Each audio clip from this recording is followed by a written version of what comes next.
الحرب هي صراع يحدث بين مجموعتين كبار أو أكتر، منهم مجموعة بتحاول إنها تدمر أو تنتصر على المجموعة التانية. الحروب زمان كانت بتحصل عشان كل دولة عايزة توسع أراضيها ويبقى لها مستعمرات جديدة، أو عشان تدافع عن نفسها، أو حتى عشان تاخد بالطار زي حرب طروادة اللي خلت هيرودوت يسأل: هل من الناس من يصدق أن الطرواديين يحاربون 10 سنوات من أجل امرأة واحدة؟ بص، الصراحة هي كانت جميلة يعني. دلوقتي الحروب هدفها السيطرة على مصادر الطاقة، لكن حروب المستقبل هتكون في الغالب صراع على أغلى مورد طبيعي في العالم، المية.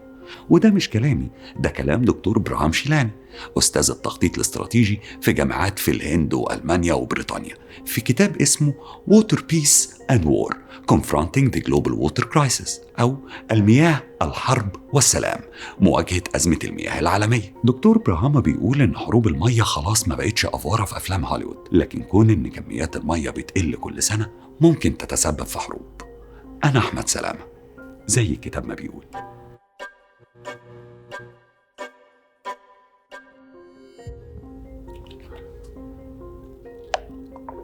عندي خبرين، واحد حلو وواحد وحش. نبدأ بالحلو، وهو إن كوكبنا اسمه الكوكب الأزرق، وده من كتر المية اللي بتغطي 71% من الكوكب.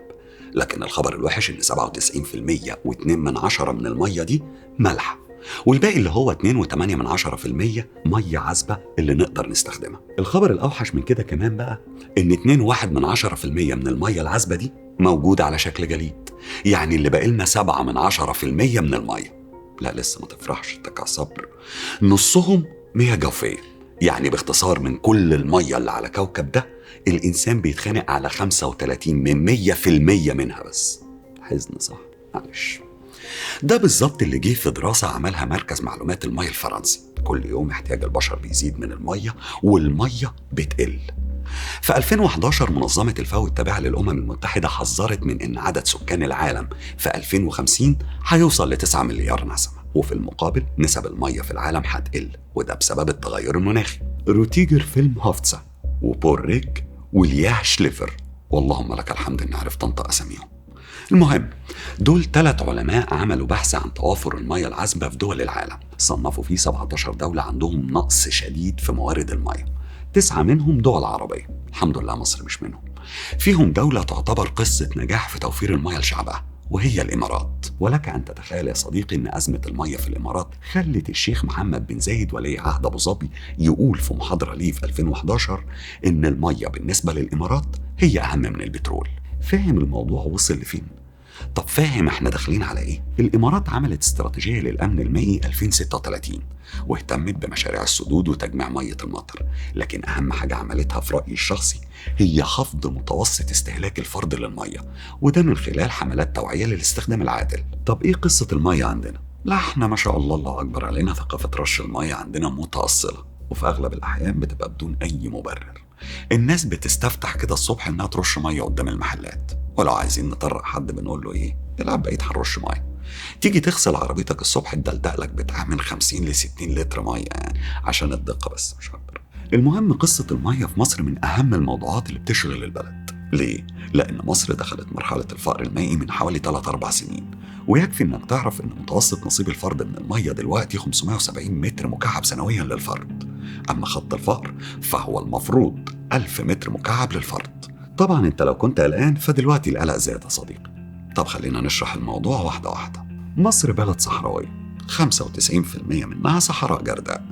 موارد مصر من المية كل سنة حوالي 59.5 مليار متر مكعب، منهم 55.5 مليار متر مكعب جاية بشكل مباشر من النيل، والباقي عبارة عن مياه جوفية وأمطار وتحلية مياه البحر. لكننا بنسد الفرق الكبير ده من خلال استيراد المياه الافتراضية، وده مصطلح بيعني المنتجات الغذائية الزراعية والحيوانية.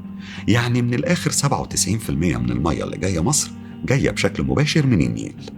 ونهر النيل ده ليه مسار بيمشي في 10 دول إفريقية اللي هي دول حوض النيل. نهر النيل له رافدين أساسيين، النيل الأبيض والنيل الأزرق، والاتنين بيلتقوا في الخرطوم عاصمة السودان عشان يكونوا نهر النيل. النيل الأبيض بيشكل حوالي 16% من إجمالي المياه في النيل، والنيل الأزرق اللي هو بيجي من إثيوبيا بيشكل حوالي 84% من نهر النيل. نهر النيل بينبع من 7 دول، وهي بروندي، رواندا، كينيا، تنزانيا، أوغندا، الكونغو وإثيوبيا. وبيصب فين؟ بيصب في مصر مرورا بالسودان. أي سدود ممكن تعملها مصر والسودان مش هتأثر على حصة دول المنبع السبعة، لكن في المقابل وعشان هي دول المنبع أي سدود هتعملها الدول دي ممكن تأثر على حصة دول المصب. والحقيقة إن الكلام عن الحرب بسبب المية في الشرق الأوسط موضوع قديم، قالوا قبل كده شيمون بيريز رئيس وزراء الكيان الصهيوني الأسبق في كتاب اسمه الشرق الأوسط الجديد والمنشور سنة 93. يعني الشرق الأوسط بيتكلموا عن تجديده من سنة 93. خد لي بالك، بيريز كان بيحاول في الكتاب يروج لفكرة إن المية الموجودة في المنطقة ملك لكل الدول، وإن عدم الاتفاق على تقسيمها بين كل الدول بما فيها الكيان الصهيوني طبعا يعني ممكن يرجعنا للحرب زي ما حصل في 67 اللي كان من أسبابها محاولة سوريا تحويل مجرى نهر الأردن زي ما بيقول في كتابه. سد النهضة اللي بقالنا حوالي 10 سنين بنتكلم عنه من وقت ما كان فكرة، دلوقتي انتهى حوالي 70% منه. السد ده هيكون بسعة 74 مليار متر مكعب لتوليد 6000 ميجا وات كهرباء عشان تكون إثيوبيا أكبر مصدر للكهرباء في إفريقيا. طب وده يا عم هيأثر علينا إزاي؟ هقول لك يا صديقي، عملية إن سد النهضة يتملي في 3 سنين اللي هو بالوصول ل 2022 هيسحب من حصتنا في المية، لأنه على النيل الأزرق واللي بيمد مصر بأكتر من 80% من المية اللي بتوصل لنا. طب إيه الحل؟ مصر من أول يوم دعت للتفاوض للوصول لحل وسط، وفي 2015 وقعت مصر وإثيوبيا والسودان اتفاق المبادئ اللي بينص على إن مفيش دولة تتضرر من السد، وإن حل النزاعات يكون بالتوافق بين الدول الثلاثة والاعتماد على مكتب دولي يراجع دراسات إنشاء السد. لكن إثيوبيا تحس إنها بتلعب لعبة خفية كده شوية، عشان بعدها عطلت المفاوضات أكتر من مرة. إثيوبيا دلوقتي متمسكة بملء بحيرة السد خلال 3 سنين، ورفضت مقترح مصر بملئها خلال 7 سنين لتقليل الضرر يعني. وده معناه إن خلال ال3 سنين دول مصر هيوصل لها 30 مليار متر مكعب من المية، وده بدل 55.5 مليار متر مكعب، وهي دي حصتها القانونية حسب اتفاقية 59. سد النهضة بدأ بناؤه في 2011، والحقيقة إن إثيوبيا استغلت انشغال مصر بأحداث الثورة عشان تبني السد. وتاريخيا الأحداث الكبرى أو التقلبات والتوترات بتأثر على الدول فيما يخص المياه. العراق في 2003 وقبل الغزو كان بيوصل لها حوالي 100 مليار متر مكعب مياه، لكن بعد الغزو والانشغال اللي حصل بالأحداث السياسية تركيا استغلت الوضع وبنت سدود بما إنها دولة منبع على نهري دجلة والفرات زي إثيوبيا يعني.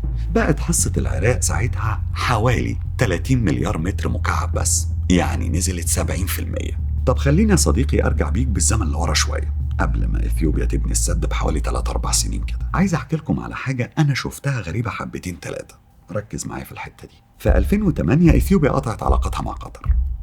في سبتمبر 2009 أفيجدور ليبرمان وزير خارجية الكيان الصهيوني زار إثيوبيا وكينيا وأوغندا ومعاه 20 واحد من رجال الأعمال، ودي أول زيارة من نوعها من 25 سنة. أعتقد كان ليها تأثير كبير في وصول التعاون التجاري بين إثيوبيا وإسرائيل ل 300 مليون دولار، بجانب تقديم خبراء في مجالات الزراعة والري والتعليم وحاجات تانية. في 2012 بعد سنة واحدة بس من بداية بناء سد النهضة رجعت العلاقات الإثيوبية القطرية عادي جدا، واتطورت بشكل كبير جدا لدرجة إن في 2017 وقت زيارة أمير قطر لإثيوبيا كانت استثمارات الدوحة في إثيوبيا وصلت ل 500 مليون دولار في قطاعات أهمها صناعة الأسمنت والسكر واللحوم وصناعة الأدوية. بص معرفش بس حسيتها كام لمبة كده محتاجة تنور. طب هل قطر بتتحرك لوحدها؟ يشاء السميع العليم سبحان الله. تركيا تبقى معدية من هناك كده تكتشف إنها محتاجة تستثمر في إثيوبيا والسودان بالذات. تركيا زودت تعاونها مع إثيوبيا خلال السنين الأخيرة، ووصلت الاستثمارات التركية في إثيوبيا لحوالي 3 مليار دولار، وتركيا بتوظف من خلال الاستثمارات دي حوالي 30 ألف إثيوبي. مش بس كده، بيتم تأسيس قسم خاص لتعزيز وتنمية العلاقات التجارية بين إثيوبيا وتركيا. فين؟ في وزارتي المالية والاقتصاد بتوع إثيوبيا. ده غير طبعا التبادل التجاري بين تركيا والسودان اللي وصل ل 500 مليون دولار، والبلان انه يوصل الرقم ده ل 10 مليار دولار. لكن الخطط دي تراجعت شوية بسبب الأحداث السياسية اللي في السودان. بص صديقي بكده بقى أنا نورت لك النجفة كلها، ما عجبتكش اطفيها تاني عادي صباح الفل. من 10 شهور بالظبط صدر كتاب لباحث أمريكي وهو ضابط على فكرة سابق في الجيش الأمريكي اسمه تيموثي بيتروف. الكتاب اسمه سد النهضة الإثيوبي، خطر قيام نزاع دولي على مياه النيل. الكتاب ما شاء الله عليه دراسة شاملة لكل جوانب السد وظروف مصر وإثيوبيا، لكن في فصل الكونكلوجن أو النتائج يعني قال إيه؟ قال التعاون مش الصراع، كان الحل للخلافات حول المياه في معظم النزاعات اللي حصلت قبل كده في العالم، وإن فهمنا للموقف في سد النهضة لازم يكون من خلال دراسة الصراعات اللي حصلت على المية في مناطق كتير في العالم. وبجانب كل المفاوضات والحلول السياسية فيما يخص السد، مصر ماشية في اتجاه تاني. مصر عملت خطة استراتيجية لتنمية احتياجات مصر المائية لحد 2050 بجانب مشروعات تحلية ومعالجة المية اللي الدولة رصدت ليها حوالي 124 مليار جنيه. ده غير المشروع القومي للصوب الزراعية، واللي بتحاول من خلاله إنها تقلل نسبة استهلاك الزراعة للمية، خصوصاً إن القطاع الزراعي لوحده بياخد 75% من المية اللي بتدخل مصر. إنشاء 100,000 صوبة زراعية هيساوي إنتاج حوالي 1,000,000 فدان من الزراعات التقليدية، ونتيجته هتكون ترشيد استخدام المية بنسبة من 15 ل 20%. وزي ما قلنا ما ينفعش يكون عندنا نقص في المية ولسه بنفتح الحنفية ونسيبها، أو ناخد شاور ونفتح الدش قبلها ب10 دقايق. احنا عندنا مثل بيقول رش المية عداوة، بس رش المية في الحالات اللي زي دي معلش يعني أنا آسف، يبقى غباوة مش عداوة. وفي الآخر كل اللي قلته كان نتاج بحث في موضوع حبيت أعرف عنه معلومة، وهو ده الهدف من البرنامج، إنك تدور وتقرأ وتفتح الكتاب.